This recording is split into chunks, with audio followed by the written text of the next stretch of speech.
ಹರಿ ಓಂ ಎಲ್ಲರಿಗೂ. ಎಲ್ಲರೂ ಹೇಗಿದ್ದೀರಾ? ಚೆನ್ನಾಗಿದ್ದೀರಾ ಅಂತ ಅಂದ್ಕೊಂಡಿದ್ದೀನಿ. ನಾನು ಹೋದ ವಿಡಿಯೋದಲ್ಲಿ ಕೇಶವನಾಮ 9-10 ಅಪ್ಲೋಡ್ ಮಾಡಿದೆ ಮತ್ತು ಅದ್ರ ಜೊತೆಗೆ 1-8 ರಿವಿಷನ್ ಅಂತ ಅಂದ್ಬಿಟ್ಟು ಅದ್ರದ್ದೊಂದು ವಿಡಿಯೋ ಕೂಡ ಅಪ್ಲೋಡ್ ಮಾಡಿದ್ದೀನಿ.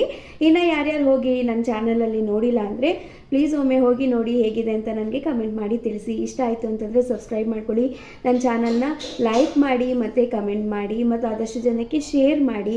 ಯಾಕೆ ಅಂತಂತಂದರೆ ಇಂಥ ಒಳ್ಳೊಳ್ಳೆಯದು ಕೆಲವರಿಗೆ ಕಲೀಲಿಕ್ಕೆ ಆಸೆ ಇರುತ್ತೆ, ಆದರೆ ಹೇಗೆ ಕಲಿಬೇಕು ಹೇಗೆ ತಿಳ್ಕೊಬೇಕು ಅನ್ನೋದು ಗೊತ್ತಿರೋದಿಲ್ಲ. ನೀವು ಈ ಥರ ಹೀಗೆ ಶೇರ್ ಮಾಡಿದಾಗ ಅವರು ಕೂಡ ಕಲೀಲಿಕ್ಕೆ ಈಸಿ ಆಗುತ್ತೆ, ಹೌದಲ್ವಾ?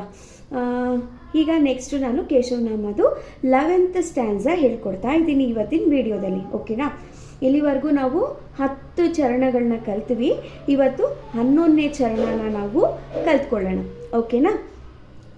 ಕಾಮ ಕ್ರೋಧ ಬಿಡಿಸಿ ನಿನ್ನ ನಾಮ ಜಿಹ್ನೆಯೊಳಗೆ ನುಡಿಸಿ ಶ್ರೀ ಮಹಾನುಭಾವನಾದ ದಾಮೋದರ.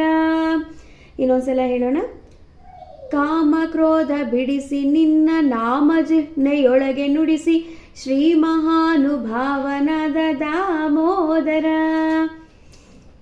ಇದು 11ನೇ ಚರಣ. ಈಗ 12ನೇ ಚರಣನ ಕಲ್ತ್ಕೊಳ್ಳೋಣ.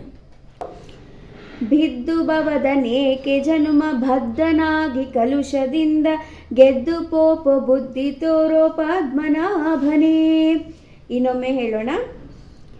ಬಿದ್ದು ಭವದನೇಕೆ ಜನ್ಮ ಬದ್ಧನಾಗಿ ಕಲುಷದಿಂದ ಗೆದ್ದು ಪೋಪ ಬುದ್ಧಿ ತೋರೋ ಪದ್ಮನಾಭನೇ.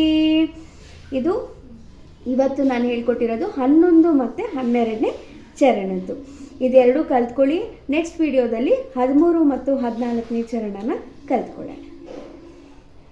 ಎಲ್ಲರಿಗೂ ಒಳ್ಳೆಯದಾಗಲಿ. ಧನ್ಯವಾದಗಳು.